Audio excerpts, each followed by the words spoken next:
Good evening students. Gyan India ലേണിങ്ങിൻ്റെ പുതിയൊരു സെഷനിലേക്ക് എല്ലാവർക്കും സ്വാഗതം. ഇന്ന് ഇപ്പോൾ നമുക്ക് എക്സാം കഴിഞ്ഞു അല്ലേ, കുറേയൊക്കെ എക്സാം കഴിഞ്ഞു. ഇനിയിപ്പോൾ കുറച്ച് ദിവസം ലീവാണ്. അത് കഴിഞ്ഞതിന് ശേഷം നമ്മുടെ കാത്തിരിക്കുന്ന ബിസിനസ് സ്റ്റഡീസിൻ്റെ +1 ബിസിനസ് സ്റ്റഡീസ് ഉണ്ട്. അപ്പോൾ അതിന് മുന്നേ ഓവറോൾ എല്ലാമൊക്കെ പഠിച്ച് കാണും എന്നാണ് എൻ്റെ ഒരു വിശ്വാസം. കാരണം ഇനിയിപ്പോൾ പഠിക്കാൻ അധികം സമയമില്ല അല്ലേ. നമ്മൾ ഇങ്ങനെ ആദ്യം മുതലൊരു ത്രൂ ഔട്ട് നമ്മളിങ്ങനെ കവർ ചെയ്തുകൊണ്ടിരിക്കുകയാണ്. ഏകദേശമൊക്കെ പഠിച്ചിട്ടുണ്ടാവും. ഓക്കെ, എനിവേ നമ്മളിപ്പോൾ ലാസ്റ്റ് സ്റ്റേജിലാണ്. അപ്പോൾ അതിലേക്ക് വേണ്ടിയിട്ട് ഇന്ന് ഞാൻ ഇവിടെ വന്നിരിക്കുന്നത് വേറൊന്നുമല്ല. നമുക്കിവിടെ ഡിസ്കസ് ചെയ്യാൻ പോകുന്നത് നമ്മുടെ +1 ബിസിനസ് സ്റ്റഡീസിൻ്റെ ചാപ്റ്റർ വൈസ് ആയിട്ടുള്ള വെയിറ്റേജ്, ഓരോ ചാപ്റ്ററിനും എത്രത്തോളം ഇമ്പോർട്ടൻ്റ് ആണ്, അതിൽ നിന്നൊക്കെ എത്രമാത്രം ക്വസ്റ്റ്യൻസ് ചോദിക്കാൻ സാധ്യതയുണ്ട് എന്നൊക്കെ ഉള്ള കുറച്ച് വെയിറ്റേജ്, അതിൻ്റെ കൂടെ എന്താ പറയുക കുറച്ച് ഇമ്പോർട്ടൻറ്റ് ക്വസ്റ്റ്യൻസ് ഒക്കെ ആയിട്ടാണ് ഞാനിവിടെ വന്നിരിക്കുന്നത്. ഓക്കെ, അപ്പോൾ നമുക്കതിലേക്ക് പോവാം. ഇനിയിപ്പോൾ ലാസ്റ്റ് സ്റ്റേജൊക്കെ ആയി ഒത്തിരി വലിച്ചു വാരി പഠിക്കാനൊന്നും നമുക്ക് പറ്റില്ല അല്ലേ.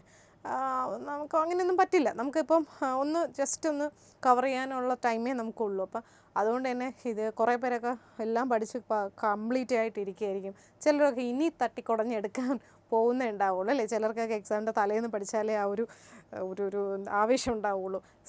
അപ്പോൾ അങ്ങനെയുള്ളവർ ഉണ്ടാവും അല്ലേ. അപ്പോൾ അങ്ങനെയുള്ളവരുണ്ടെങ്കിൽ നമ്മൾ വലിച്ചു വാരി പഠിക്കേണ്ട, കുറച്ച് ഇമ്പോർട്ടൻ്റ് ആയിട്ടുള്ള ടോപ്പിക്സ്, കുറച്ച് ക്വസ്റ്റ്യൻസ് മാത്രം നിങ്ങൾ പ്രതീക്ഷിച്ച് അത് മാത്രം നോക്കുക, അത് മാത്രം കവർ ചെയ്ത് പോവുക. ഓക്കെ, അപ്പോൾ അതിന് വേണ്ടിയിട്ടാണ് ഈ ഒരു സെഷനിലേക്ക് ഞാൻ പ്രധാനമായും വന്നിരിക്കുന്നത്. അപ്പോൾ നമുക്ക് സ്റ്റാർട്ട് ചെയ്യാം. ഓക്കെ, നമുക്ക് സ്റ്റാർട്ട് ചെയ്യാം. നോക്കൂ, ഇതാണ് നമ്മുടെ ചാപ്റ്റർ വൈസ് വെയിറ്റേജ് എന്ന് പറയുന്നത്. നോക്കൂ, ഈ ഗ്രീൻ കളറിൽ കാണിച്ചിരിക്കുന്ന എല്ലാം എന്താണ്? ഗ്രീൻ കളറിൽ കാണിച്ചിരിക്കുന്ന എല്ലാം കൂടുതലും ക്വസ്റ്റ്യൻസ് ചോദിക്കാൻ സാധ്യതയുള്ള വെരി വെരി ഇമ്പോർട്ടൻറ്റ് ചാപ്റ്റേഴ്സാണ് നമ്മൾ ഈ ഗ്രീൻ കളറിൽ കൊടുത്തിരിക്കുന്നത് കേട്ടോ. ഓക്കെ, നമുക്കത് തന്നെ ആദ്യം നോക്കാം. Forms of organisation chapter 2 12th സ്കോറിന് ചോദിക്കും കേട്ടോ. 12 മാർക്കോളം ക്വസ്റ്റ്യൻസ് അതിനകത്ത് നിന്ന് ചോദിക്കാൻ സാധ്യതയുണ്ട്. ഓക്കെ, അപ്പോൾ നമ്മളത് കുറച്ച് കൂടുതൽ ഇമ്പോർട്ടൻസ് കൊടുക്കുക. അപ്പോൾ ഇനി പഠിക്കാൻ തുടങ്ങുന്ന ആൾക്കാരായാലും ഓവറോൾ കംപ്ലീറ്റ് ചെയ്ത് കഴിഞ്ഞ ആൾക്കാരാണെങ്കിലും കുറച്ച് കൂടുതൽ ഇമ്പോർട്ടൻസ് ഈ വെയിറ്റേജ് കൂടുതലുള്ള ചാപ്റ്റേഴ്സിന് കൊടുക്കുക കേട്ടോ. അപ്പോൾ ഫോംസ് ഓഫ് ഓർഗനൈസേഷൻ, ദെൻ അടുത്ത ഇമ്പോർട്ടൻറ്റ് ചാപ്റ്റർ വന്നിട്ട് ബിസിനസ് സർവീസാണ്. ബിസിനസ് സർവീസും ഉണ്ട്, ഇൻറ്റേർണൽ ട്രേഡും ഉണ്ട്. 10 മാർക്കോളം സ്കോർ അതിനകത്തും ചോദിക്കും കേട്ടോ. അപ്പോൾ അതും കുറച്ച് കോൺസെൻട്രേറ്റ് ചെയ്യണം. First forms of organisation chapter 2, then chapter 4 business service, then internal trade chapter 10, then social responsibilities. അടുത്ത ഇമ്പോർട്ടൻറ്റ് ചാപ്റ്റേഴ്സ് സോഷ്യൽ റെസ്പോൺസിബിലിറ്റീസും, പിന്നെ sources of business of finance. പിന്നെ അപ്പോൾ ഇത്രയൊക്കെയാണ്. ഈ 1 2 3 4 5 ചാപ്റ്റേഴ്സ് വളരെ വളരെ ഇമ്പോർട്ടൻ്റ് ആണ്. സോ നിങ്ങളിത് ആദ്യം നോക്കുക. അത് നോക്കിയതിന് ശേഷം ആ ചാപ്റ്റേഴ്സ് കവർ ചെയ്തതിന് ശേഷം മാത്രം അടുത്തതിലേക്ക് പോവുക കേട്ടോ. അടുത്ത വെയിറ്റേജ് കൂടുതലുള്ള ചാപ്റ്റേഴ്സിലേക്ക് പോകാൻ ശ്രമിക്കുക കേട്ടോ. അപ്പോൾ അങ്ങനെ വേണം നമ്മൾ വളരെ കുറച്ച് സമയമുള്ള അല്ലേ, ഇനിയുള്ള സമയത്ത് നമ്മൾ അങ്ങനെ വേണം പഠിക്കാൻ. അല്ലാതെ ഒത്തിരി വാരി വലിച്ച് പഠിക്കരുത് കേട്ടോ. അപ്പോൾ ഈ ഒരു മെത്തേഡിൽ പഠിക്കുക. ദെൻ ബിസിനസ് ട്രേഡ് ഫസ്റ്റ് ചാപ്റ്ററിൽ നിന്ന് 6 മാർക്കോളം ക്വസ്റ്റ്യൻ ചോദിക്കാം. Then private public and global enterprises third ചാപ്റ്ററിൽ നിന്ന് 6 മാർക്സോളം ചോദിക്കാം. Then emerging modes of business 5 mark. Then formation of a company 6 mark. Then MSME small scale എൻ്റർപ്രൈസസിൻ്റെ അവിടെ നിന്ന് ആ ചാപ്റ്ററിൽ നിന്ന് 4 മാർക്സ്. International business 5 marks. അപ്പോൾ ഇതാണ് നമ്മുടെ ഓവറോൾ സ്കോർ ബോർഡ് എന്ന് പറയുന്നത് കേട്ടോ. 80 മാർക്സിനാണ് നമ്മുടെ എക്സാം വരുന്നത്. അപ്പോൾ ഇത്രയാണ്. ഇതൊന്ന് നിങ്ങൾ നോക്കുക, അല്ലെങ്കിൽ ഇതൊന്ന് നോട്ട് ചെയ്യുക, സ്ക്രീൻഷോട്ട് എടുക്കുക, എന്താണെന്ന് വെച്ചാൽ ചെയ്യുക, നോക്കുക. ഇതാണ് നമ്മുടെ വെയിറ്റേജ്. ഈ വെയിറ്റേജ് അനുസരിച്ച് പഠിക്കണം കേട്ടോ.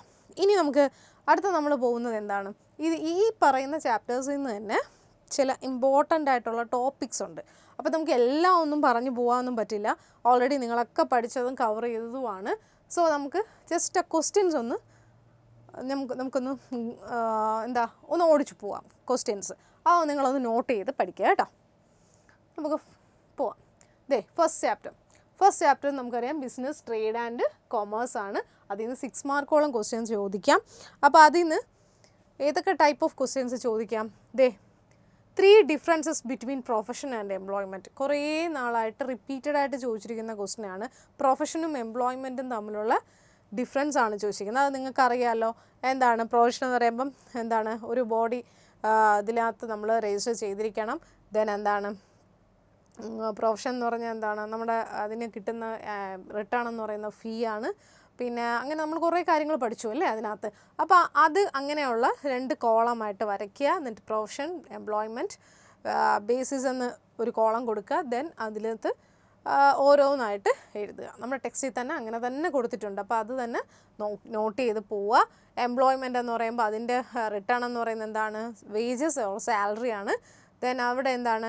ബോഡി മറ്റേ എന്താ ഒരു എന്താ ഇതൊന്നുമില്ല, രജിസ്റ്ററിങ് ബോഡി ഒന്നുമില്ല. പിന്നെ എന്തേ ഉള്ളൂ? നമുക്ക് ജോലിക്ക് കയറുന്ന ആ ഒരു എംപ്ലോയി തരുന്ന കുറേ ഇൻസ്ട്രക്ഷൻസും കാര്യങ്ങളും മാത്രമേ ഉണ്ടാവുകയുള്ളൂ. അവർ പറയുന്ന ജോലി മാത്രം ചെയ്തു കൊടുത്താൽ. പക്ഷേ പ്രൊഫഷൻ എന്ന് പറയുമ്പോൾ അങ്ങനെയല്ല. പ്രൊഫഷൻ എന്ന് പറയുമ്പോൾ കുറച്ചുകൂടെ എന്താണ്? ഏറ്റവും നല്ല സർവീസ് കൊടുത്തിരിക്കണം, വെൽ മാനേഴ്സ് ആയിരിക്കണം, പിന്നെ എന്താ അങ്ങനെയുള്ള കുറേ കാര്യങ്ങളുണ്ടല്ലേ.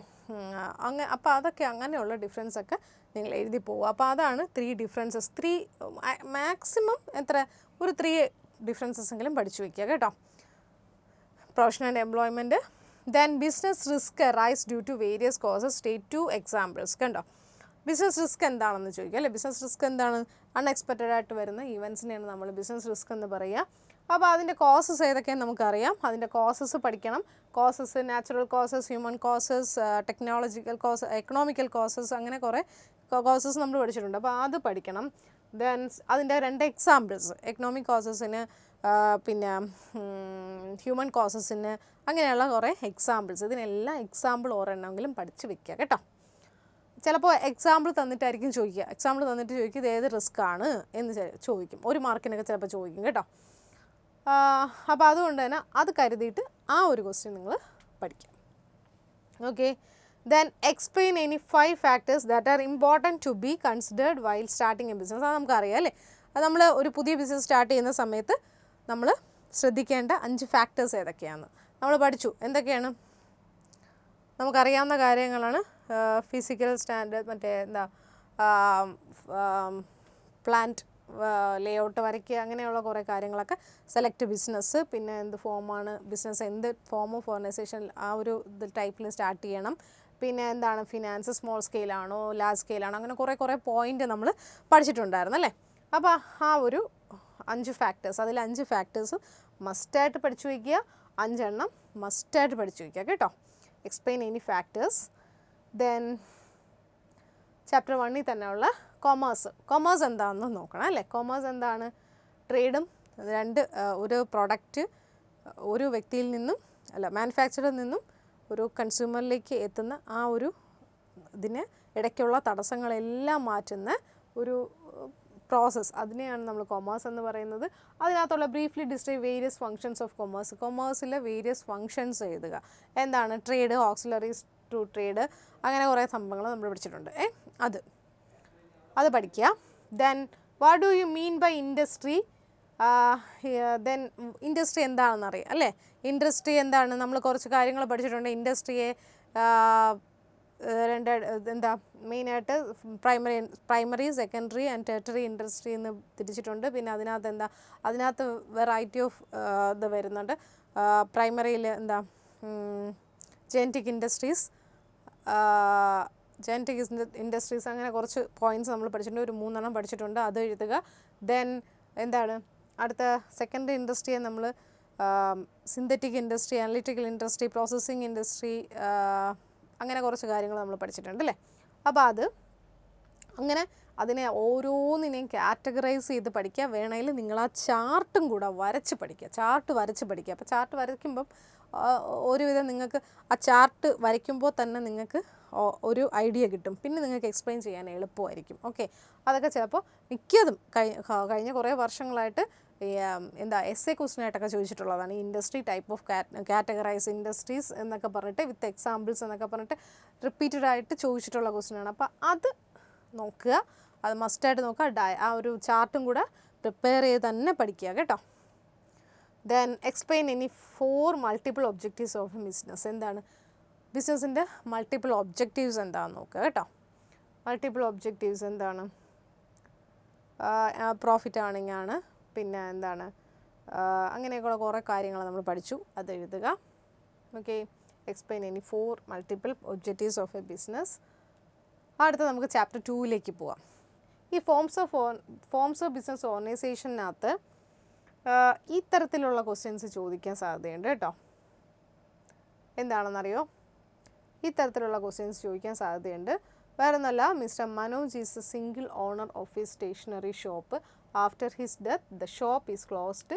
Which form of business organisation is this? Write 4 features of this form of organisation. ഇവിടെ പറഞ്ഞിരിക്കുന്നത് എന്തിനെക്കുറിച്ചാണ് എന്നുള്ള ഈ തരത്തിലുള്ള ക്വസ്റ്റ്യൻസ് ചോദിക്കും.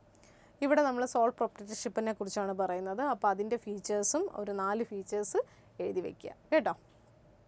Then Mr.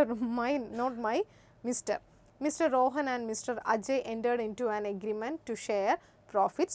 Identify the form of business they decided to start. Explain its 4 merits and 3 limitations. എന്തിനെ കുറിച്ചാണ് ഇവിടെ പറയുന്നത്? എന്തിനെ കുറിച്ചാണ്? അജയും റോഹനും ഒരു എഗ്രിമെൻറ്റിൽ ഒരു പ്രോഫിറ്റ് ഷെയർ ചെയ്തോളാം എന്നുള്ള കണ്ടീഷനിൽ ഒരു ബിസിനസ് സ്റ്റാർട്ട് ചെയ്തു. അതിൻ്റെ ഫീച്ചേഴ്സും ലിമിറ്റേഷൻസും ഒക്കെ എഴുതാനാണ് പറഞ്ഞിരിക്കുന്നത്. സോ ഇവിടെ പറഞ്ഞിരിക്കുന്ന എന്തിനെ കുറിച്ചാണ്? അത് നമ്മൾ ഐഡൻറ്റിഫൈ ചെയ്യുക കേട്ടോ. ഇവിടെ പറഞ്ഞിരിക്കുന്നത് എന്താണെന്ന് ഐഡൻറ്റിഫൈ ചെയ്യുക. ഇതുപോലെ എക്സാമ്പിൾസ് തന്നിട്ടായിരിക്കും ചിലപ്പോൾ ഐഡൻറ്റിഫൈ ചെയ്യാൻ പറയുന്നത്. അപ്പോൾ നമ്മൾ ഐഡൻറ്റിഫൈ ചെയ്യുക, എന്നിട്ട് അതിൻ്റെ ഫീച്ചേഴ്സ് എഴുതുക. ഇവിടെ എന്താണ്? പാർട്ട്ണർഷിപ്പിനെ കുറിച്ചാണ് പറഞ്ഞിരിക്കുന്നത്. പാർട്ട്ണർഷിപ്പ്, അപ്പോൾ അതിൻ്റെ 4 മെറിറ്റ്സും 3 ലിമിറ്റേഷൻസും കമ്പൽസറി ആയിട്ട് പഠിക്കുക കേട്ടോ. ദെൻ അതിൽ തന്നെ a company can be described as an artificial person having a separate legal entity, perpetual succession and common seal. Okay, ഈ പറഞ്ഞിരിക്കുന്ന ഒരു സെൻറ്റൻസ് കണ്ടല്ലോ അല്ലേ? ഈ സെൻറ്റൻസ് ഇതുപോലെ സെൻറ്റൻസ് തരും. Then list any 2 merits and demerits, differentiate between. Okay, അത് next question ആണ്. Okay, list any 2 merits and demerits. അപ്പോൾ ഈ പറഞ്ഞിരിക്കുന്ന സെൻറ്റൻസിൻ്റെ ഇപ്പോൾ ഇതൊരു ക്വസ്റ്റ്യനായിട്ടായിരിക്കും വരിക കേട്ടോ. ചിലപ്പോൾ ഇത് ഓർ ക്വസ്റ്റ്യനായിട്ടൊക്കെ വരും. അപ്പോൾ ഇതിപ്പോൾ ഇത്രയും നോക്കൂ, സെപ്പറേറ്റ് ലീഗൽ എൻറ്റിറ്റി. ഇവിടെ എന്തിനെ കുറിച്ചാണ് പറഞ്ഞിരിക്കുന്നത്? സെപ്പറേറ്റ് ലീഗൽ എൻറ്റിറ്റി എന്ന് പറഞ്ഞിട്ട് എന്തിനെ കുറിച്ചാണ് പറഞ്ഞിരിക്കുന്നത്? അതിൻ്റെ മെറിറ്റ്സും ഡിമെറിറ്റ്സും എഴുതുക. അപ്പോൾ ആദ്യം പറഞ്ഞിരിക്കുന്നത് എന്തിനെ കുറിച്ചാണ്? A company can be as an artificial person. നമ്മൾ എന്തിലാണ് സെക്കൻഡ് ചാപ്റ്ററിൽ ഏതിലാണ് ഇത് പഠിച്ചത്? ഏതിലാണ്? ജോയിൻറ്റ് സ്റ്റോക്ക് കമ്പനിയിലാണ് അല്ലേ? ജോയിൻറ്റ് സ്റ്റോക്ക് കമ്പനിയിലാണ് ആർട്ടിഫിഷ്യൽ പേഴ്സൺ എന്ന് പറഞ്ഞിട്ടുള്ളത്. അപ്പോൾ അതിനെക്കുറിച്ചാണ് ഇവിടെ പറയുന്നത്. അതിൻ്റെ മെറിറ്റ്സും 2 മെറിറ്റ്സും 2 ഡിമെറിറ്റ്സും പഠിച്ച് വെക്കുക. മെറിറ്റ്സും ഡിമെറിറ്റ്സും പഠിക്കുക കേട്ടോ. Then differentiate between private company and public company. Private കമ്പനിയും പബ്ലിക് കമ്പനിയും തമ്മിലുള്ള ഡിഫറൻസ് നമ്മൾ പഠിച്ചു, അത് എഴുതുക. Differentiate between private and public. അപ്പോൾ അത് മസ്റ്റായിട്ട് നോക്കി വെക്കുക. കാരണം അതിനകത്ത് കുറച്ച് പോയിൻറ്റ്സ് ഉണ്ടല്ലേ, കുറച്ച് കാര്യങ്ങളുണ്ട്. പ്രൈവറ്റിനകത്ത് എത്ര ആൾക്കാരെ ഉൾക്കൊള്ളിക്കാം, 7 മെമ്പേഴ്സ്, മറ്റേല്ല എത്ര, അങ്ങനെ എന്നുള്ള കണക്കുകളും ഉള്ള ഒരു 4 പോയിൻറ്റ് അത്രയേ ഉള്ളൂ. അതൊന്ന് പഠിച്ചു വെക്കുക കേട്ടോ. Then what is A joint stock company and explain 8 of its features. Joint stock company, അതിനെക്കുറിച്ച് തന്നെയാണ് ഈ പറഞ്ഞിരിക്കുന്നത്. ഓക്കെ, ജോയിൻറ്റ് സ്റ്റോക്ക് കമ്പനി എന്ന് പറഞ്ഞാൽ എന്താണ്? അതിൻ്റെ 8 ഫീച്ചേഴ്സ് എഴുതാനാണ് പറഞ്ഞിരിക്കുന്നത് കേട്ടോ. അത് തന്നെയാണ് ഇതേ മേളിൽ എക്സ്പ്ലെയിൻ ചെയ്തിരിക്കുന്നത് ഈ സെൻറ്റൻസിൽ. അപ്പോൾ ഇതൊക്കെ ചേർത്ത് എഴുതുമ്പോൾ ജോയിൻറ്റ് സ്റ്റോക്ക് കമ്പനിയുടെ ഒരു മീനിങ് ആയി. അപ്പോൾ അതിൻ്റെ ഉറപ്പായും ഫീച്ചേഴ്സും ജോയിൻറ്റ് സ്റ്റോക്ക് കമ്പനി ചോദിക്കുന്നെങ്കിൽ ജോയിൻറ്റ് സ്റ്റോക്ക് കമ്പനി ചോദിക്കും. ഓക്കെ, മറ്റതിനേക്കാളും ഒക്കെ കുറച്ചുകൂടെ ഇമ്പോർട്ടൻസ് ജോയിൻറ്റ് സ്റ്റോക്ക് കമ്പനിക്കാണ്. സോ ജോയിൻറ്റ് സ്റ്റോക്ക് കമ്പനി പഠിച്ചു വയ്ക്കുക. ദെൻ അടുത്ത ദിവസം what is a private company? Point out the privileges of a private company over a public company. അപ്പോൾ പ്രൈവറ്റ് കമ്പനിയുടെയും പ്രൈവറ്റ് കമ്പനി എന്ന് പറഞ്ഞാൽ എന്താണ്? അതിൻ്റെ പ്രിവിലേജ് എന്തൊക്കെയാണ്? പ്രിവിലേജ് നമ്മുടെ പ്രൈവറ്റ് കമ്പനിയെക്കാളും പ്രിവിലേജസ് പ്രൈവറ്റ് കമ്പനിക്ക് കൂടുതലാണ് അല്ലേ? എന്തുകൊണ്ടാണ് private company over a public company? കാരണം എന്താണ്? കുറച്ചും കൂടെ എക്സ്പാൻഡ് ആയിരിക്കും അവരുടെ ഇത്, പ്രോഫിറ്റൊക്കെ ആയാലും എല്ലാം എന്താണ് കുറച്ചും കൂടെ വിശാലമായിരിക്കും. അതുമാത്രമല്ല എന്താണ് നല്ല പ്രോഡക്ട്സ്, ക്വാളിറ്റി ഉള്ള പ്രോഡക്ട്സ് തരും. അവർ സർവീസായിട്ടല്ല കാണുന്നത് അല്ലേ? സർവീസായിട്ടല്ല കാണുന്നത്, അവർ പ്രോഫിറ്റും കൂടെ ലക്ഷ്യം വെച്ചായതുകൊണ്ട് തന്നെ എന്താണ് അവർ നല്ല ക്വാളിറ്റിയുള്ള പ്രൊഡക്ട്സൊക്കെ നമുക്ക് തരാൻ. അതുകൊണ്ട് തന്നെ ജനങ്ങൾക്ക് കുറച്ചുകൂടെ വിശ്വാസം ആരെയായിരിക്കും? പ്രൈവറ്റ് കമ്പനി ആയിരിക്കും. അപ്പോൾ അങ്ങനെയുള്ള കുറച്ച് പോയിൻറ്റ്സ് നിങ്ങൾ എഴുതുക. ദെൻ എന്താണ് അടുത്തത്? It is a voluntary association of persons who join together with the motive of the welfare of the members. എന്താണ്? It is voluntary association of a person who join together with the motive of the welfare of the members. എവിടെയാണ് ഇതിനെക്കുറിച്ച് പറയുന്നത്? Cooperative സൊസൈറ്റിയിൽ അല്ലേ? Cooperative സൊസൈറ്റിയാണ് നമ്മൾ welfare of the മെമ്പേഴ്സിൻ്റെ welfare മാത്രം ലക്ഷ്യം വെച്ച് ചെയ്യുന്നത്. ഏതാണ്? നമ്മുടെ കോപ്പറേറ്റീവ് സൊസൈറ്റിയാണ്. What is a above referred organisation എന്താണെന്നാണ് ചോദിച്ചിരിക്കുന്നത്. So cooperative society give 3 features and 4 merits of this form of organisation, form of business. അപ്പോൾ അതിൻ്റെ ഫീച്ചേഴ്സും മെറിറ്റ്സും നോക്കുക. Then what is partnership deed and what are its contents. Partnership deed എന്ന് പറഞ്ഞാൽ എന്താണ്? അതൊരു റിട്ടേൺ എഗ്രിമെൻ്റ് ആണ്. പിന്നെ അതിനകത്ത് എന്തൊക്കെ കണ്ടൻസ് ആണ് അടങ്ങിയിട്ടുള്ളത് അറിയാം അല്ലേ? Name of the company, name address of the partners, name and address of the partners, പിന്നെ പ്രോഫിറ്റ് ഷെയറിംഗ് റേഷ്യോ, ഇങ്ങനെയുള്ള കുറേ കാര്യങ്ങൾ ഒരു 14 എനിക്ക് തോന്നുന്നു ഓവറോൾ ഒരു 14 പോയിൻറ്റ്സ് ഉണ്ട്. അപ്പോൾ അത് നിങ്ങൾ നോക്കി വയ്ക്കുക കേട്ടോ. പാർട്ട്ണർഷിപ്പ് ഡീഡിനെ കുറിച്ച് നോക്കുക. പാർട്ട്ണർഷിപ്പ് ഡീഡും മെമ്മറോണ്ടം നോക്കണം. ഇതിൽ മെമ്മറോണ്ടമാണ് 2 തവണ ആവർത്തിച്ചിട്ടുള്ളത്. സോ ഇത്തവണ ചിലപ്പോൾ പാർട്ട്ണർഷിപ്പ് ഡീഡ് ചോദിക്കാൻ സാധ്യതയുണ്ട്.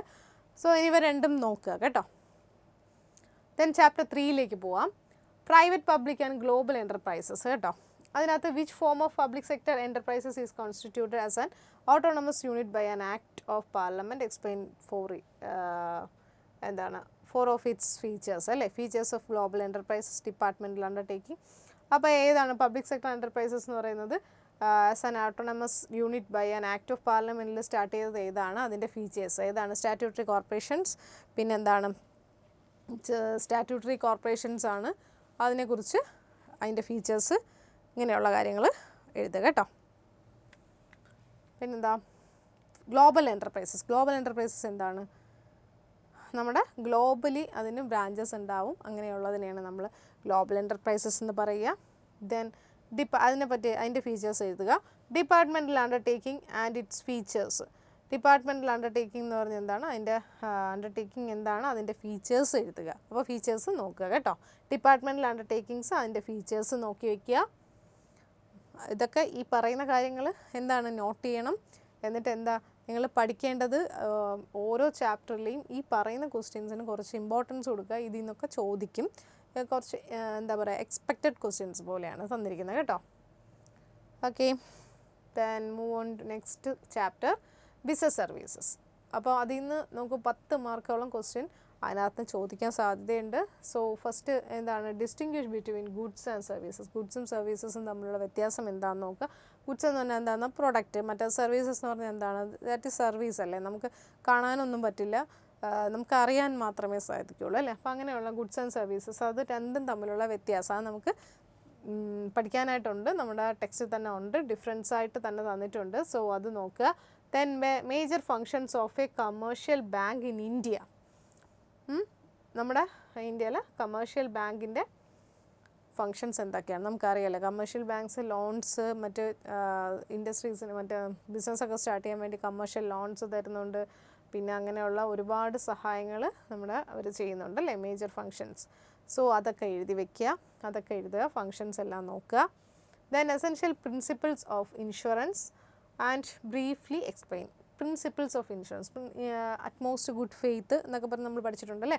അപ്പം ഇൻഷുറൻസിൻ്റെ പ്രിൻസിപ്പിൾസ് ഏതൊക്കെയെന്ന് എഴുതുക. അതിൽ 5 പ്രിൻസിപ്പിൾസ് ഓഫ് ഇൻഷുറൻസ് നിർബന്ധമായിട്ടും എക്സ്പ്ലെയിൻ ചെയ്യാൻ വേണ്ടി പഠിക്കണം കേട്ടോ. എക്സ്പ്ലെയിൻ ചെയ്യാനായിട്ട് തന്നെ പഠിക്കണം. ബ്രീഫ്ലി പഠിക്കുക. 5 പ്രിൻസിപ്പിൾസ് എങ്കിലും പഠിച്ചു വയ്ക്കുക കേട്ടോ. 5 പ്രിൻസിപ്പിൾസ് ആണ് കോമൺ ആയിട്ട് ചോദിക്കുക. 5 എങ്കിലും പഠിച്ചു വയ്ക്കുക കേട്ടോ, സ്കിപ്പ് ചെയ്യരുത്. Okay, then outline any 4 benefits of e banking. E ബാങ്കിങ്ങിൻ്റെ ബെനിഫിറ്റ്സ് എന്തൊക്കെയാണ്? ഇ ബാങ്കിങ് എന്ന് പറഞ്ഞാൽ എന്താണെന്ന് നമുക്കറിയാം. നമ്മൾ ഈ ഒരു ന്യൂ ജനറേഷനിൽ നമ്മൾ ഏറ്റവും കൂടുതൽ സ്പെൻഡ് ചെയ്യുന്നത് ഇ ബാങ്കിങ് ആണ്, യൂസ് ചെയ്യുന്നത് ഇ ബാങ്കിങ് ആണ് അല്ലേ? കാരണം എന്താണ്? നമുക്ക് പെട്ടെന്ന് തന്നെ ട്രാൻസാക്ഷൻസ് നടത്താൻ പറ്റും. അങ്ങനെ നമുക്ക് തന്നെ കുറേ കാര്യങ്ങൾ എഴുതാൻ പറ്റും അല്ലേ? ഇപ്പം ബുക്ക് വായിക്കാതെ പോലും ഒരു വ്യക്തിക്ക് എഴുതാൻ പറ്റുന്നതാണ് ഇ ബാങ്കിങ്ങിൻ്റെ 4 ബെനിഫിറ്റ്സ് എന്തൊക്കെയാണെന്ന് അല്ലേ? എന്താണ്? നമുക്ക് വീട്ടിലിരുന്ന് തന്നെ നമുക്ക് യൂസ് ചെയ്യാം. At anywhere 24/7 banking. അപ്പോൾ പിന്നെന്താ? നമ്മുടെ അക്കൗണ്ടിന് നമുക്കൊരു സേഫ്റ്റി ഉണ്ട് അല്ലേ? സേഫ്റ്റി കിട്ടും. കാരണം എപ്പോൾ വേണമെങ്കിലും നമുക്കത് ബാലൻസ് ചെയ്യാൻ പറ്റും. പിന്നെന്താണ്? നമുക്ക് ബാങ്കിങ് അവേഴ്സിൽ തന്നെ അത് ചെയ്യണം അങ്ങനെയൊന്നുമില്ല. നമുക്ക് എപ്പോൾ വേണമെങ്കിലും അവൈലബിൾ ആണല്ലേ. അപ്പോൾ അങ്ങനെ കുറേ ബെനിഫിറ്റ്സ് അതിന് നമുക്ക് തന്നെ എഴുതി വെക്കാവുന്നതേ ഉള്ളൂ അല്ലേ. ഈ ബിസിനസ് സ്റ്റഡീസിൻ്റെ ഏറ്റവും പ്രത്യേകത ഞാൻ എപ്പോഴും പറയാറുള്ളതെന്ന് പറഞ്ഞാൽ നമ്മുടെ ചുറ്റുപാടിലുമുള്ള കാര്യങ്ങൾ കുറേയൊക്കെ നമ്മൾ മനസ്സിലാക്കുകയാണെങ്കിൽ നമുക്ക് ഇതിനകത്ത് യൂസ് ചെയ്യാൻ പറ്റും. ഇപ്പോൾ ഈ ബാങ്കിങ് അതിൻ്റെ ബെനിഫിറ്റ്സ് ഇപ്പം നമുക്ക് ടെക്സ്റ്റ് പഠിച്ചില്ല, അല്ലെങ്കിൽ നമ്മൾ ആ ക്വസ്റ്റ്യൻ പഠിക്കാൻ വിട്ടുപോയി, എന്ത് ചെയ്യാൻ പറ്റും, നമുക്ക് നമ്മുടേതായ വാക്കിൽ കുറേ ഇത് എഴുതാൻ പറ്റും അല്ലേ. കാരണം എന്താണ്, നമുക്ക് ചുറ്റിലും ഉള്ള കാര്യങ്ങൾ നമ്മൾ മനസ്സിലാക്കുകയാണെങ്കിൽ അല്ലേ. നമ്മളൊന്നും ഇപ്പം ബാങ്കിൻ്റെ കാര്യങ്ങളും അല്ലെങ്കിൽ എങ്ങനെയാണ് ബാങ്കിങ് ചെയ്യുന്നത്, ഇങ്ങനെയുള്ള കാര്യങ്ങളൊക്കെ അറിഞ്ഞ് കഴിഞ്ഞാൽ നമുക്ക് ഏകദേശം ഒരു ഐഡിയ കിട്ടിക്കഴിഞ്ഞാൽ നമുക്ക് എഴുതാവുന്ന ക്വസ്റ്റ്യൻസാണ് മിക്കതും അല്ലേ. നമ്മുടെ ബിസിനസ് സ്റ്റഡീസിൽ അങ്ങനെയാണ്. ഓക്കെ, അപ്പോൾ ഈ ഒരു ക്വസ്റ്റ്യൻ 4 ബെനിഫിറ്റ്സ് എന്തൊക്കെയാണെന്ന് എഴുതുക. ഈസി ആയിട്ട് നമുക്ക് എഴുതാൻ പറ്റും. ദെൻ അഞ്ചാമത്തെ chapter emerging mode of business അല്ലേ. എമർജിങ് മോഡ് ഓഫ് ബിസിനസ് ഇന്ന് ഒരു 5 മാർക്കോളം ക്വസ്റ്റ്യൻ ചോദിക്കാൻ സാധ്യതയുണ്ട്. മിക്കപ്പോഴും ചിലപ്പോൾ 1 മാർക്ക് 2 മാർക്ക് ഒക്കെ ആയിരിക്കും. എന്നാൽ തന്നെയും ഈ ഒരു പോയിൻറ്റ്സ് ഒന്ന് നോക്കുക. 5 differences between traditional and E business. അപ്പോൾ ട്രഡീഷണൽ ബിസിനസ്സും ഇ ബിസിനസ്സും തമ്മിലുള്ള വ്യത്യാസം എന്താണ്? ട്രഡീഷണൽ ബിസിനസ് എന്ന് പറയുമ്പോൾ എന്താണ്, നമുക്ക് സെലക്ഷൻസ് കുറവായിരിക്കും അല്ലേ. നേരിട്ട് നമ്മൾ ഇപ്പോൾ പണ്ട് മുതലേ ഉള്ള രീതിയാണെങ്കിൽ നമുക്ക് ചിലപ്പം അവിടെ ചെല്ലുമ്പോൾ നമുക്ക് ഇഷ്ടപ്പെടില്ല, നമ്മൾ ഉദ്ദേശിക്കുന്ന കളർ കാണില്ല, നമ്മൾ ഉദ്ദേശിക്കുന്ന ഇത് ഫാഷൻ കാണത്തില്ല. പക്ഷെ നമ്മൾ ഈ ബിസിനസ്സൊക്കെ ആണെങ്കിൽ നമുക്ക് ഒരുപാട് സൈറ്റ്സും കാര്യങ്ങളും ഒക്കെ ഉണ്ട്. അതിലൊക്കെ നോക്കുകയാണെങ്കിൽ പല സൈറ്റ്സ് ഉണ്ട്. ഈ ബിസിനസ് സൈറ്റ്സ് ഉണ്ട് അല്ലേ. അപ്പോൾ അതിലൊക്കെ നോക്കുകയാണെങ്കിൽ നമുക്ക് എന്ത് ചെയ്യാൻ പറ്റും, പെട്ടെന്ന് തന്നെ പല സൈറ്റ്സിലും പല ഫാഷൻസ് കാണിക്കും, പല കളേഴ്സ്, നമുക്ക് ഇഷ്ടപ്പെട്ട പ്രൊഡക്ട്സ് നമുക്ക് പെട്ടെന്ന് തന്നെ ഐഡൻറ്റിഫൈ ചെയ്യാൻ പറ്റും, നമുക്ക് വാങ്ങാൻ പറ്റും. എമൗണ്ട് കുറവായിരിക്കും അല്ലേ, വില കുറവായിരിക്കും, നേരിട്ട് വാങ്ങുന്നതിനേക്കാളും വില കുറവായിരിക്കും. അതുമാത്രമല്ല, ഇപ്പം ഫോർ എക്സാമ്പിൾ ഞാൻ പറയുകയാണെങ്കിൽ ഈ ബിസിനസ് നമ്മുടെ മീഷോ നോക്കുകയാണെങ്കിൽ, ഫോർ എക്സാമ്പിൾ എനിക്ക് പറയാൻ പറ്റുന്ന പെട്ടെന്ന് ഓർമ്മ വരുന്നതാണ്, മീഷോ എന്ന് പറയുന്നത് എന്താണ്, മാനുഫാക്ചേഴ്സ് ഡയറക്റ്റായിട്ടാണ് അതിനകത്ത് ഇൻവോൾവ് ആയിരിക്കുന്നത്. സോ നമുക്ക് നേരിട്ട് വാങ്ങുന്നതിനേക്കാളും ഒത്തിരി വില ഡിഫറൻസ് ഈ മീഷോ സൈറ്റിലൂടെ വാങ്ങുമ്പോൾ, അതാണ് അത്രയും റേറ്റ് വ്യത്യാസം വരാറുണ്ട് കേട്ടോ. അപ്പോൾ ആ ഒരു കാര്യം ഇതിപ്പം ഞാൻ മൊത്തം എന്താ പറയുക, ഈ 11 ചാപ്റ്റേഴ്സും ഞാൻ കാണാതെ പഠിച്ചു വച്ചിരിക്കുകയല്ല, ഏകദേശം ഒരു ഐഡിയ വെച്ച് ഞാൻ പറയുന്നതാണ്, മനസ്സിലായില്ലേ. ഇപ്പോൾ പഠിക്കുക എന്ന് പറയുമ്പോൾ ഞാനിപ്പോൾ 11 ചാപ്റ്ററും നമുക്ക് കാണാതെ പഠിച്ചു വെക്കാൻ പറ്റില്ല. ചിലപ്പോൾ അങ്ങോട്ടും ഇങ്ങോട്ടൊക്കെ പോയിൻ്റൊക്കെ പോവും, മറക്കും അല്ലേ. അപ്പോൾ എന്നാൽ പോലും ഈ വക ക്വസ്റ്റ്യൻസ് നമുക്ക് ചോദിക്കുകയാണെങ്കിൽ നമുക്ക് പെട്ടെന്ന് തന്നെ അതിനകത്ത് ഡിഫറൻസസ് എഴുതാൻ പറ്റും. അപ്പോൾ അതാണ് ഞാൻ പറഞ്ഞത്, ഈവൻ സപ്പോസ് നിങ്ങളത് പഠിച്ചില്ല എങ്കിൽ പോലും നിങ്ങളത് സ്കിപ്പ് ചെയ്യരുത്. നിങ്ങൾ എന്തെങ്കിലും എഴുതി വെക്കണം. നിങ്ങൾക്ക് അറിയാവുന്ന കാര്യങ്ങൾ നിങ്ങൾ നിർബന്ധമായിട്ട് എഴുതി വയ്ക്കുക. നിങ്ങൾക്ക് നിങ്ങൾ മനസ്സിലാക്കിയ കുറച്ചൊന്ന് ശ്രദ്ധിച്ചാൽ നിങ്ങൾ ഡെയിലി കാണുന്ന പല കാര്യങ്ങളും നമുക്ക് അതിനകത്തൊക്കെ എഴുതാൻ പറ്റും. അപ്പോൾ അങ്ങനെയുള്ള ഇതൊക്കെ എഴുതി വെക്കുക കേട്ടോ, സ്കിപ്പ് ചെയ്യരുത്. ദാൻ ബെനിഫിറ്റ്സ് ഓഫ് ഈ ബിസിനസ്സിന് വീണ്ടും ചോദിച്ചിരിക്കുന്നുണ്ട്, ഈ ബിസിനസ്സിൻ്റെ ബെനിഫിറ്റ്സ് എന്താണെന്ന്. സോ അത് നമുക്ക് എഴുതാവുന്നതാണ്. Then other methods of payment for online transaction. Online transaction ചെയ്യാനുള്ള പേയ്മെൻറ്റ് മെത്തേഡ്സ് ഏതൊക്കെയാണ്? GPay, അങ്ങനെ ഒരുപാട് മെത്തേഡ്സ് ഉണ്ടല്ലേ. Debit card transaction debit card വെച്ച് ചെയ്യാം. ദെൻ GPay ഉണ്ട്, UPI ഉണ്ട്, അങ്ങനെ ഒത്തിരി ഓപ്ഷൻസ് നമുക്കുണ്ട് അല്ലേ. അപ്പോൾ അതൊക്കെ നോക്കുക. ഈ ഒരു ചാപ്റ്ററിൽ വളരെ സിമ്പിളായിട്ടുള്ള കാര്യങ്ങളാണ് നമുക്ക് പഠിക്കാനുള്ളത്. ദെൻ 6th ചാപ്റ്റർ നോക്കുക, social responsibility of business and business ethics കേട്ടോ. 6 മാർക്ക് ക്വസ്റ്റ്യൻ ആണ്. 6 മാർക്സോളം ക്വസ്റ്റ്യൻ ഇതിൽ നിന്ന് ചോദിക്കും. ദെൻ അതിപ്പോൾ ആദ്യത്തെ നോക്കിയാൽ, briefly explain any 4 causes of environmental pollution. Environmental പൊല്യൂഷൻ്റെ 4 കാരണങ്ങൾ എഴുതുക. എന്താണ് നമ്മൾ പഠിച്ചതാണ് അല്ലേ. 4 കോസസ് ഓഫ് എൻവയോൺമെൻറ്റൽ പൊല്യൂഷൻ ഉണ്ടാകാനുള്ള കാരണങ്ങൾ എന്തൊക്കെയാണ്, നമ്മുടെ ഇൻഡസ്ട്രിയിൽ നിന്നും ഉള്ള കുറേ കാര്യങ്ങൾ നമ്മൾ പഠിച്ചിട്ടുണ്ടല്ലേ. അപ്പോൾ അതൊക്കെ നോക്കുക, അതൊന്ന് നോക്കി വെച്ചിട്ട് പോവുക. പിന്നെന്താ അടുത്ത ക്വസ്റ്റ്യൻ എന്താണ്, how does a business impact its responsibility to its various interest groups. അപ്പോൾ വേരിയസ് ഇൻട്രസ്റ്റ് ഗ്രൂപ്പ്സിൽ നമുക്ക് വേരിയസ് ഇൻട്രസ്റ്റ് ഗ്രൂപ്പ്സ് ഉണ്ടല്ലേ, പല ആൾക്കാരുണ്ട്. അപ്പോൾ അവരുടെ ബിസിനസ് എന്ത് മാറ്റമാണ് അവർ അങ്ങനെ വേരിയസ് ഇൻട്രസ്റ്റ് ഗ്രൂപ്പ്സിലുള്ള ആൾക്കാർക്ക് വേണ്ടി അവരോട് എന്ത് റെസ്പോൺസിബിലിറ്റി ആണുള്ളതെന്നുള്ള ക്വസ്റ്റ്യൻസ് ആണ് നമ്മൾ ചോദിച്ചിരിക്കുന്നത്. പിന്നെ അതിൻ്റെ അതിൽ നമ്മൾ ഒരുപാട് കാര്യങ്ങൾ നമ്മൾ അതിനകത്ത് പഠിച്ചു.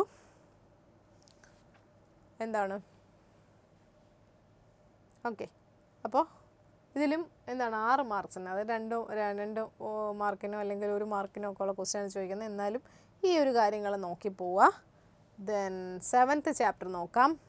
Formation of a company. അത് 8 മാർക്സോളം ക്വസ്റ്റ്യൻ ചോദിക്കും.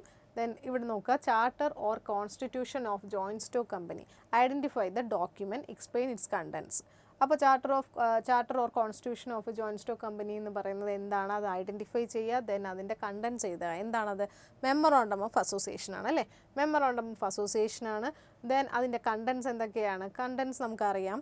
മെമ്മോറാണ്ടം അത് എന്ത് ടൈപ്പ് ഓഫ് ബിസിനസ്സാണ്, നമ്മൾ കുറേ കാര്യങ്ങൾ പഠിച്ചു. നേച്ചർ ഓഫ് ബിസിനസ്, അങ്ങനെ എന്തൊക്കെ ആക്ടിവിറ്റീസാണ് അത് നടക്കുന്നത്, എങ്ങനെയാണ് അതിൻ്റെ പ്രോഫിറ്റ് ആൻഡ് ലോസ് ഷെയർ ചെയ്യുന്നത്, അങ്ങനെയുള്ള അതിൻ്റെ പാർട്ട്നേഴ്സിൻ്റെ ഡീറ്റെയിൽസ്, ഇങ്ങനെയുള്ള ഒത്തിരി കണ്ടൻസ് അതിനകത്തുണ്ട് അല്ലേ. അപ്പോൾ ആ കണ്ടൻസും മെമ്മോറാണ്ടം അസോസിയേഷൻ പഠിച്ചു വയ്ക്കുക കേട്ടോ. Then write any 5 differences between Memorandum of Association and Articles of Association. Articles of Association Memorandum of Association തമ്മിലുള്ള വ്യത്യാസം എന്താണെന്ന്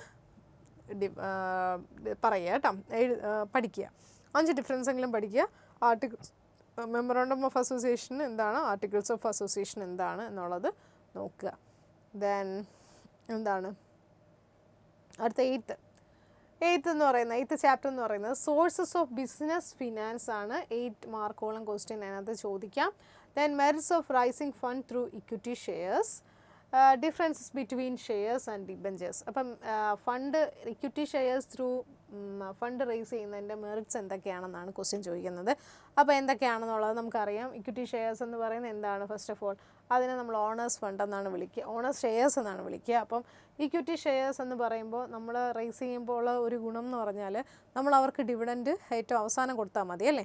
നമ്മുടെ ഓണേഴ്സ് തന്നെയാണ്, അവർ ബോർഡ് ഓഫ് ഡയറക്ടേഴ്സിൽ ഇൻക്ലൂഡഡ് ആവുകയാണ്. ഇക്വിറ്റി ഷെയർ ഹോൾഡേഴ്സ് നമ്മുടെ ഇതിനകത്ത് ഇൻക്ലൂഡ് ആവുകയാണ്. സോ അവരും ഓണേഴ്സാണ്. അതുകൊണ്ട് തന്നെ നമ്മുടെ ലോസ് ആയാലും പ്രോഫിറ്റ് ആയാലും ഈക്വലായിട്ട് അവർക്കും കൂടെ അവകാശപ്പെട്ടാണ്. സോ ലോസ് ആണ് വരുന്നത്. ഇപ്പം സപ്പോസ് ഡിവിഡൻറ്റ് കൊടുക്കാനില്ലെങ്കിൽ പോലും നമുക്ക് എന്ത് ചെയ്യാം, നമ്മൾ ഓണേഴ്സിന് ഏറ്റവും ലാസ്റ്റ് കൊടുത്താൽ മാത്രം മതിയാകും കേട്ടോ.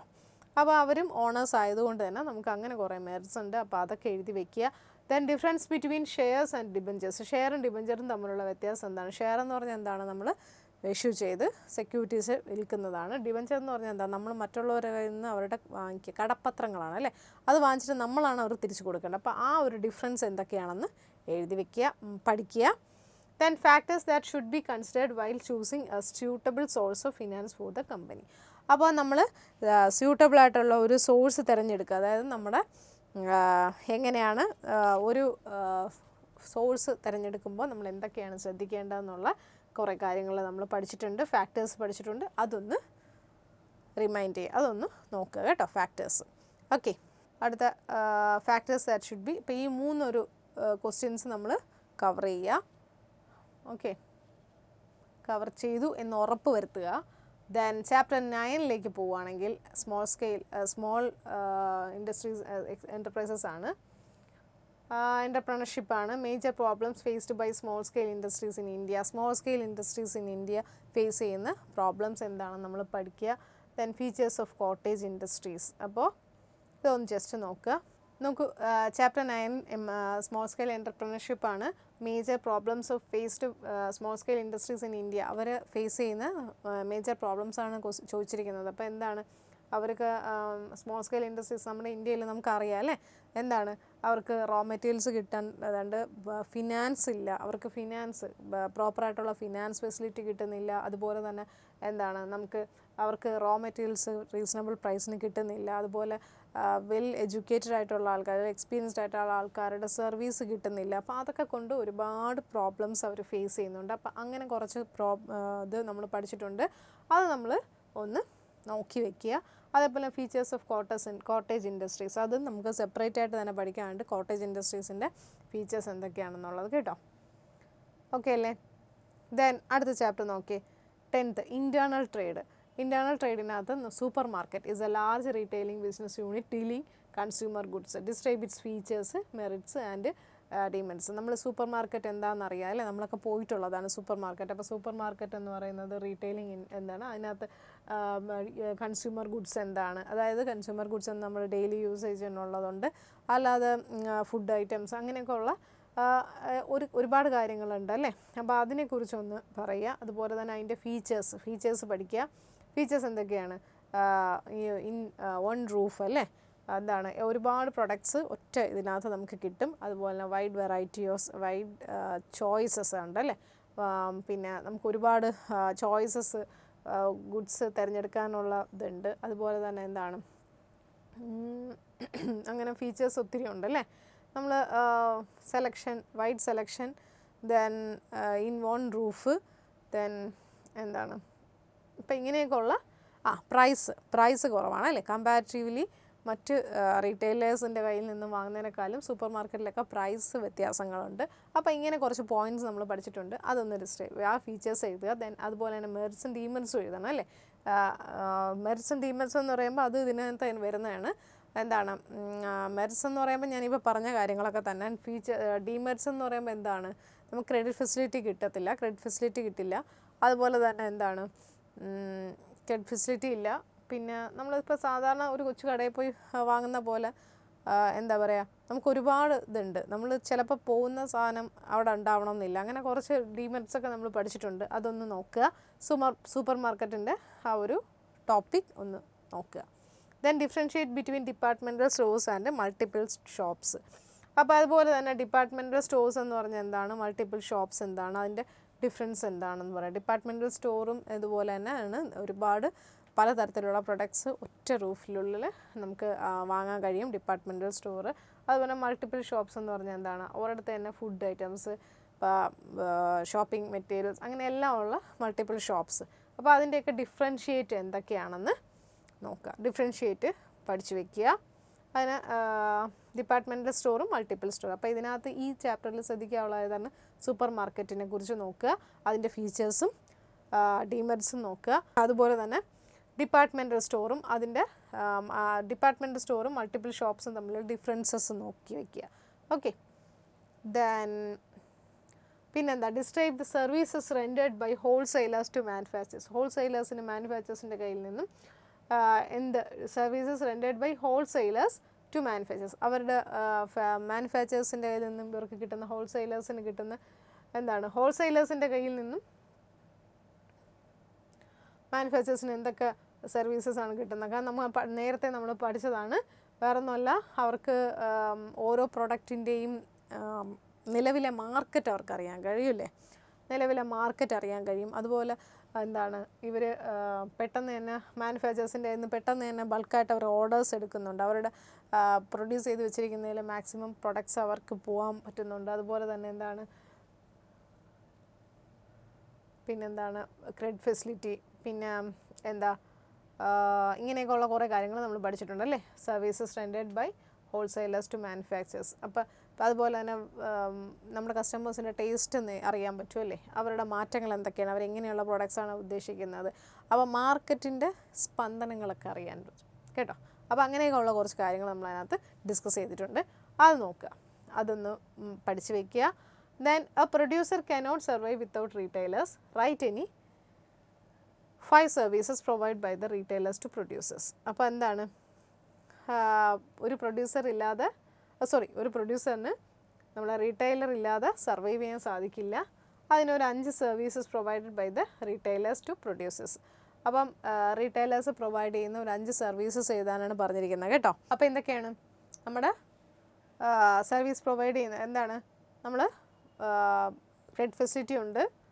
പിന്നെന്താ, പെട്ടെന്ന് ബൾക്കായിട്ടുള്ള പ്രൊഡക്ട്സ് എടുക്കുന്നുണ്ട്. പിന്നെ അതുപോലെ തന്നെ എന്താണ്, പെട്ടെന്ന് തന്നെ നമ്മുടെ സാധനങ്ങൾ അവർ ബൾക്കായിട്ട് എടുത്തുകൊണ്ട് പോകുന്നുണ്ട്. അതുപോലെ തന്നെ കൺസ്യൂമറുമായിട്ട് നേരിട്ട് ഡയറക്റ്റ് ഇൻട്രാക്ഷനാണ് ഈ റീറ്റെയിലേഴ്സിന്. അപ്പോൾ അവരെന്താണ് അതിൽ നിന്നും അതിൻ്റെ മൂവ്മെൻറ്റ് എങ്ങനെയാണ്, ആ കൺസ്യൂമേഴ്സിന് നമ്മുടെ പ്രോഡക്റ്റുമായിട്ട് ഇതാണ് അവരെന്താണ് പ്രതീക്ഷിക്കുന്നത്, അല്ലെങ്കിൽ നമ്മുടെ അക്സെപ്റ്റ് ചെയ്തോ, ഇങ്ങനെയുള്ള എല്ലാ കാര്യങ്ങളും അറിയാൻ പ്രൊഡ്യൂസറിന് ഒരു റീറ്റെയിലറിൻ്റെ സഹായം വേണം അല്ലേ. അപ്പോൾ ആ സർവീസസൊക്കെ നമ്മൾ എഴുതി വയ്ക്കുക. പിന്നെ then everything under one roof. Identify the business organisation that is mentioned here. Write any 4 features and 3 merits of it. ഇവിടെ എന്തിനെക്കുറിച്ചാണ് പറയുന്നത്? അണ്ടർ ഓൺ റൂഫിന്, എവറിത്തിങ് അണ്ടർ ഓൺ റൂഫ്. അപ്പോൾ അത് നേരത്തെ ഞാൻ പറഞ്ഞതാണ്. നമ്മൾ എന്താണ് നേരത്തെ നമ്മൾ ഡിസ്കസ് ചെയ്ത് തന്നെയാണ് മാർജിൻ സൂപ്പർ മാർക്കറ്റിനെ കുറിച്ചാണ് പറയുന്നത്. സൂപ്പർ മാർക്കറ്റിനെ കുറിച്ചാണ് അതിൻ്റെ 4 ഫീച്ചേഴ്സും മെറിറ്റ്സും എഴുതി വയ്ക്കുക. 3 മെറിറ്റ്സും 4 ഫീച്ചേഴ്സും എഴുതി വയ്ക്കുക കേട്ടോ. എങ്ങനെ ഓക്കെ അല്ലേ? അപ്പോൾ ഇപ്പം മനസ്സിലായല്ലോ, ആ സൂപ്പർ മാർക്കറ്റ് അതിനെക്കുറിച്ചുള്ള കാര്യങ്ങൾ എന്തായാലും സ്കിപ്പ് ചെയ്യരുത്, അതൊന്ന് പഠിച്ചു പോവാം കേട്ടോ. നമുക്ക് അടുത്തതിലോട്ട് പോവാം. നോക്കൂ, 11ാമത്തെ ചാപ്റ്റർ 11 ഇൻ്റർനാഷണൽ ബിസിനസ് ആണ് അല്ലേ. Difference between domestic and international business അല്ലേ. ഡൊമസ്റ്റിക് ബിസിനസ്സും ഇൻ്റർനാഷണൽ ബിസിനസ്സും തമ്മിലുള്ള ഡിഫറൻസസ്. ഡൊമസ്റ്റിക് എന്ന് പറയുമ്പോൾ എന്താണ്, നമ്മുടെ ഇതിനകത്തുള്ളതാണ് അല്ലേ, നമ്മുടെ ഇന്ത്യക്കകത്തുള്ള, നമ്മുടെ രാജ്യത്തിനകത്തുള്ള കച്ചവടമാണ്. സോ അതിനകത്ത് നമുക്ക് കുറേ കാര്യങ്ങൾ ചെയ്യാൻ പറ്റും. പക്ഷേ എന്താണ്, പെട്ടെന്ന് നമുക്കൊരു പ്രൊഡക്റ്റ് വേണമെങ്കിൽ പെട്ടെന്ന് ദൂരെയുള്ള സ്ഥലങ്ങളിൽ നമുക്ക് അവൈലബിൾ ആക്കുക അല്ലേ, പെട്ടെന്ന് പ്രൊഡക്ട്സ് അവൈലബിൾ ആവും. പക്ഷേ ഇൻ്റർനാഷണൽ ബിസിനസ് ആയതുകൊണ്ട് തന്നെ പുറത്തോട്ട് ഔട്ട് ഓഫ് ദ കൺട്രി ആണ് അല്ലേ. അപ്പോൾ എന്താണ് സംഭവിക്കുക, ഔട്ട് ഓഫ് ദ കൺട്രി ആയതുകൊണ്ട് നമുക്ക് സാധനങ്ങളൊക്കെ പെട്ടെന്ന് ബൾക്ക് ഓർഡേഴ്സ്, പെട്ടെന്ന് ഓർഡർ വേണ്ടി വന്നാൽ നമുക്കത് കൊടുക്കാൻ പറ്റുമോ? പറ്റില്ല. കാരണം ഔട്ട് ഓഫ് ദ കൺട്രിയാണ്. അതിന് കുറച്ച് റൂൾസ് ആൻഡ് റെഗുലേഷൻസ് ഒക്കെ ഉണ്ട് അല്ലേ. നമ്മൾ ചാർജസ് അങ്ങനെയുള്ള കുറേ കാര്യങ്ങളൊക്കെ നമ്മൾ പഠിച്ചിട്ടുണ്ട്. അപ്പോൾ ആ ഒരു ഡിഫറൻസസ് എന്തൊക്കെയാണെന്ന് നോട്ട് ചെയ്യുക, ഡിഫറൻസസ് നോക്കി എഴുതുക കേട്ടോ, പഠിക്കുക. Then differentiate between licensing and franchising. ലൈസൻസിങ്ങും ഫ്രാഞ്ചൈസിങ്ങും, ലൈസൻസിങ് എന്ന് പറഞ്ഞാൽ എന്താണ്, ഒരു പ്രൊഡക്റ്റ് വിൽക്കാൻ വേണ്ടിയിട്ട് കൊടുക്കുന്ന ഒരു ഒരു അധികാരം അല്ലേ, ലൈസൻസിങ്, അത് കൊടുക്കുക. അപ്പോൾ അതിൻ്റെ വ്യത്യാസം എന്താണ്, ലൈസൻസിങ് എന്ന് പറഞ്ഞാൽ എന്താ. അതുപോലെ ഫ്രാഞ്ചൈസിങ് എന്ന് പറഞ്ഞാൽ എന്താണ്, ഒരു ഔട്ട്ലെറ്റ് തന്നെ തുടങ്ങാൻ വേണ്ടിയിട്ടുള്ള ഫ്രാഞ്ചൈസിങ് എന്ന് പറഞ്ഞാൽ എന്താണ്. ഇപ്പം റിലയൻസ് വെബ് നമുക്ക് നേരത്തെയൊക്കെ ഉണ്ടായിരുന്നു അല്ലേ, മൊബൈലിൻ്റെ. അപ്പോൾ അത് ഫ്രാഞ്ചൈസിയാണ്. കാരണം എന്താണ്, വേറൊരു സ്ഥലത്തുള്ള അതിൻ്റെ നമ്മുടെ ഈ പറയുന്ന ആ ഒരു പ്ലേസിൽ അതിൻ്റെ അതേപടിയുള്ള ഒരു ഫ്രാഞ്ചൈസ്, ഒരു ഔട്ട്ലെറ്റ് നടത്താൻ വേണ്ടിയിട്ടുള്ള അനുവാദമാണ് ഈ ഫ്രാഞ്ചൈസിങ് എന്ന് പറയുന്നത് കേട്ടോ. ലൈസൻസിങ് എന്ന് പറഞ്ഞാൽ അതല്ല. ലൈസൻസിങ് എന്ന് പറഞ്ഞാൽ എന്താണ്, ലൈസൻസിങ് ഇപ്പം ഒരു സാധനം ഒരാൾ പ്രൊഡ്യൂസ് ചെയ്യുന്ന ഒരു പ്രൊഡക്റ്റ്, അത് മറ്റൊരാൾക്ക് വിൽക്കാനുള്ള ലൈസൻസ് കൊടുക്കുക, ഒരു അനുമതി കൊടുക്കുക, അല്ലെങ്കിൽ അധികാരം കൊടുക്കുക, അതിനാണ് ലൈസൻസിങ് എന്ന് പറയുന്നത്. ഫ്രാഞ്ചൈസി എന്ന് പറഞ്ഞാൽ എന്താണ്, അവരവിടെ ചെയ്യുന്ന, മറ്റൊരു സ്ഥലത്ത് ചെയ്യുന്ന അതേ ഒരു ഔട്ട്ലെറ്റിന് അതേപടി ഇവിടെ നമ്മൾ സ്റ്റാർട്ട് ചെയ്യുക, അതാണ് ഫ്രാഞ്ചൈസി എന്ന് പറയുന്നത് കേട്ടോ. അപ്പോൾ അതിൻ്റെ ഡിഫറൻസസ് ഒക്കെ എഴുതി വയ്ക്കുക, പഠിക്കുക. Then brief report about the steps involve in the import procedure. Import പ്രൊസീജിയറിൽ ഇൻവോൾവ് ചെയ്തിരിക്കുന്ന പ്രൊസീജിയേഴ്സ് എന്തൊക്കെയാണെന്ന് എഴുതണം. എന്തൊക്കെയാണ് ആ പ്രൊസീജിയേഴ്സ്? നമ്മൾ ചാപ്റ്റർ 11 നമ്മൾ ഡൊമസ്റ്റിക് ഇൻ്റർനാഷണൽ ബിസിനസ്സിൻ്റെ ഡിഫറൻസസ് നോക്കുക. Then difference between licensing and franchising, അതിൻ്റെ ഡിഫറൻസസ് എഴുതുക. Then brief reports about the steps involve in import procedures. Import പ്രൊസീജിയേഴ്സിൽ നമ്മൾ കുറച്ച് പ്രൊസീജിയേഴ്സ് ഒരു 10 എണ്ണം പഠിച്ചിട്ടുണ്ടായിരുന്നു. അപ്പോൾ അത് എന്താണെന്ന് വെച്ചാൽ നോക്കുക. അതിൽ നമ്മൾ പ്രൊസീജിയർ പ്ലേസ്മെൻറ്റ് ഓർഡർ, ഇങ്ങനെയൊക്കെ കുറേ ഒരു 10 പോയിൻറ്റ്സ് നമ്മൾ പഠിച്ചിട്ടുണ്ട്. അത് മസ്റ്റായിട്ട് നിങ്ങൾ വായിച്ചിട്ട് പോവുക. Then benefits of international business to nation. International business ചെയ്യുന്നതുകൊണ്ട് നമ്മുടെ നേഷൻ എന്ത് ബിസിനസ്സാണ്, എന്ത് ബെനിഫിറ്റാണുള്ളതെന്ന് എഴുതുക അല്ലേ. അത് നിങ്ങൾക്ക് കയ്യിൽ നിന്ന് തന്നെ എഴുതാൻ പറ്റുന്നതാണ്. ബെനിഫിറ്റ്സ്, നമ്മുടെ കറൻസി ഇതാവുന്നുണ്ട്, റേറ്റ് കൂടുന്നുണ്ട്. ദെൻ അതുപോലെ തന്നെ നമുക്ക് പല പ്രൊഡക്ട്സും നമുക്ക് പുറത്തുനിന്നുള്ള നമ്മുടെ പ്രൊഡക്ട്സ് പുറത്തുള്ള രാജ്യങ്ങളിൽ എത്തുകയും അതിലൂടെ നമുക്ക് വരുമാനം, നമ്മുടെ ഈ ഈ ഇൻ്റർനാഷണൽ ബിസിനസ് ചെയ്യുമ്പോൾ നമ്മുടെ മറ്റ് രാജ്യങ്ങളുടെ കറൻസി ഇത് നമ്മുടെ കയ്യിലേക്ക് വരികയാണ് അല്ലേ. അപ്പോൾ നമുക്ക് എന്തുകൊണ്ടും നമുക്ക് നല്ലൊരു വരുമാന മാർഗ്ഗമാണ് ഈ ഇൻ്റർനാഷണൽ ബിസിനസ് എന്ന് പറയുന്നത്. അപ്പോൾ അങ്ങനെയുള്ള കുറേ കാര്യങ്ങളുണ്ട്, അതൊക്കെ നമുക്ക് അറിയാവുന്നതാണ്. അതൊക്കെ നമ്മൾ അതിനകത്ത് ബെനിഫിറ്റ്സ് ആയിട്ട് എഴുതി വയ്ക്കുക. Then procedures for export trade. Export ട്രേഡിനകത്ത് നമ്മളൊരു 12 പോയിൻ്റ് നമ്മൾ പഠിച്ചിട്ടുണ്ട്. ഓക്കെ, അതിൽ letter of trade or intent, letter of intent എന്നൊക്കെ പറഞ്ഞിട്ട്, അതുപോലെ എക്സ്പോർട്ട് ലൈസൻസ് വാങ്ങിക്കുക. ദെൻ അതിൻ്റെ പ്രീ ഷിപ്മെൻറ്റ് റെസിപ്റ്റ് എടുക്കുക. ഇങ്ങനെയൊക്കെ ഉള്ള കുറച്ച് പോയിൻറ്റ്സ് നമ്മൾ അതിനകത്ത് പഠിച്ചിട്ടുണ്ട്. ഒരു 12 പോയിൻറ്റോളം നമ്മൾ പഠിച്ചിട്ടുണ്ട്. ആ പോയിൻറ്റ് നോട്ട് ചെയ്യുക കേട്ടോ, ആ പോയിൻറ്റ് എഴുതി വയ്ക്കുക. പ്രൊസീജിയേഴ്സ്, അപ്പോൾ ഈ എക്സ്പോർട്ട് ട്രേഡിൻ്റെയും ഇമ്പോർട്ട് പ്രൊസീജിയേഴ്സും മസ്റ്റായിട്ട് നോക്കിയിട്ട് പോവുക. അതിലേതെങ്കിലുമൊക്കെ ഉറപ്പായിട്ടും ചോദിക്കും. അപ്പോൾ അത് നോക്കുക കേട്ടോ. കാരണം നമുക്ക് 3 മാർക്കിനോ ചിലപ്പോൾ 3 മാർക്കെങ്കിൽ 3 മാർക്ക് അത്രയെങ്കിലും നമുക്ക് കിട്ടുമല്ലോ. അപ്പോൾ അത് എന്തായാലും നോക്കി വയ്ക്കുക കേട്ടോ. 5 മാർക്കിനാണ് ഈ ചാപ്റ്ററിൽ നിന്ന് ചോദിക്കുക. ദെൻ അടുത്ത ഇപ്പോൾ നമ്മൾ 11 ചാപ്റ്റേഴ്സ്, ഇതിൽ ഈ ഇൻ്റർനാഷണൽ ബിസിനസ് എന്ന് പറയുന്ന ഫസ്റ്റ് പാർട്ടും ഉണ്ട്, സെക്കൻഡ് പാർട്ടും ഉണ്ട് അല്ലേ. അതിലെ എല്ലാ ക്വസ്റ്റ്യൻസും അതിൽ ഇമ്പോർട്ടൻ്റ് ആയിട്ടുള്ളതെല്ലാം ഇതിൽ ഉൾക്കൊള്ളിച്ചിട്ടുണ്ട് കേട്ടോ. അതാണ് ചാപ്റ്റർ 11 വരെ നിർത്തിയത്. ഓക്കെ, ചാപ്റ്റർ 11 വരെ നിർത്തിയത് അതുകൊണ്ടാണ്. ഫസ്റ്റ് പാർട്ടും സെക്കൻഡ് പാർട്ടുമാണ്. അപ്പോൾ അതിലുള്ള ക്വസ്റ്റ്യൻസും കൂടി ഇതിനകത്ത് ഉൾപ്പെടുത്തിയിട്ടുണ്ട് കേട്ടോ. അപ്പോൾ മനസ്സിലായല്ലോ, ഇത്രയാണ് നമ്മൾ വലിച്ചു വാരി പഠിക്കാതെ പെട്ടെന്ന് ഓടി ഒന്ന് നോക്കാൻ വേണ്ടിയിട്ടാണ് ഞാൻ ഈ ഒരു ക്വസ്റ്റ്യൻസ് നിങ്ങൾ പഠിക്കാൻ പറഞ്ഞത്. അപ്പോൾ എന്താണ്, എല്ലാവരും ഈ പറഞ്ഞ രീതിയിലുള്ള ഇപ്പം ഞാൻ ഡിസ്കസ് ചെയ്ത ഈ ക്വസ്റ്റ്യൻസ് എല്ലാം, ഇപ്പോൾ ഫസ്റ്റ് ചാപ്റ്റർ മുതൽ 11th ചാപ്റ്റർ വരെ ഞാൻ ഡിസ്കസ് ചെയ്ത എല്ലാ ക്വസ്റ്റ്യൻസും നിങ്ങൾ സ്കിപ്പ് ചെയ്യാതെ ആ ടോപ്പിക്സ് മസ്റ്റായിട്ട് പഠിച്ചിട്ട് പോവുക. ഉറപ്പായും നിങ്ങളോട് അതിൽ നിന്ന് ക്വസ്റ്റ്യൻസ് ചോദിക്കും. അപ്പോൾ നിങ്ങളത് ഒരിക്കലും സ്കിപ്പ് ചെയ്യരുത്. അതുപോലെ തന്നെ ഞാൻ ആദ്യം കാണിച്ച ടോട്ടൽ മാർക്ക് സ്കോർ കാണിച്ചു അല്ലേ, ടോട്ടൽ സ്കോർ കാണിച്ചു, അതനുസരിച്ച് നിങ്ങൾ പഠിക്കുക. അതല്ലാതെ എന്താ ഇതിന്നൊക്കെ നോക്കി ഈ ചാപ്റ്റർ 11th നമുക്ക് വളരെ 5 മാർക്കിനൊക്കെ ചോദിക്കുകയുള്ളൂ അല്ലേ, 5 മാർക്കിനൊക്കെ ചോദിക്കുകയുള്ളൂ. അപ്പോൾ 12 മാർക്കോളം ചോദിക്കുന്ന ചാപ്റ്റേഴ്സ് ഉണ്ടല്ലേ. നമ്മൾ വെയിറ്റേജ് നോക്കിയല്ലോ, നിങ്ങൾ കണ്ടല്ലോ അല്ലേ, വെയിറ്റേജ് കണ്ടല്ലോ. അപ്പോൾ അതനുസരിച്ച് നിങ്ങൾ ദയവ് ചെയ്ത് നിങ്ങൾ അത് തന്നെ ഫോളോ ചെയ്ത് പഠിക്കുക. ഏറ്റവും കൂടുതൽ സ്കോർ ചെയ്യാൻ പറ്റുന്ന ചാപ്റ്റേഴ്സ് അല്ല, കൂടുതൽ സ്കോർസ് ഉള്ള ചാപ്റ്റേഴ്സ് നിങ്ങൾ നോക്കിയിട്ട് പോവുക. അതുപോലെ ഈ ക്വസ്റ്റ്യൻസ് നോക്കിയിട്ട് പോവുക കേട്ടോ. പിന്നെന്താ, അപ്പോൾ എല്ലാവരും നന്നായിട്ട് എക്സാം എഴുതുക. ഇനിയിപ്പോൾ കുറച്ച് ദിവസങ്ങളേ ഉള്ളൂ, അതുകൊണ്ട് തന്നെ നന്നായിട്ട് പഠിക്കുക. എല്ലാവർക്കും നന്നായിട്ട് എക്സാം എഴുതാൻ സാധിക്കട്ടെ. ഓക്കെ, അപ്പോൾ നമുക്ക് അടുത്ത സെഷനിൽ കാണാം കേട്ടോ. ഓൾ ദ ബെസ്റ്റ് കേട്ടോ, ഓൾ ദ ബെസ്റ്റ്, എല്ലാവർക്കും ഓൾ ദ ബെസ്റ്റ്. എല്ലാവരും നന്നായിട്ട് എക്സാം എഴുതുക. എല്ലാവരും വിജയിക്കാൻ വേണ്ടി ഞാനും പ്രാർത്ഥിക്കാം. ഓക്കെ, അപ്പോൾ ബൈ, താങ്ക് യു.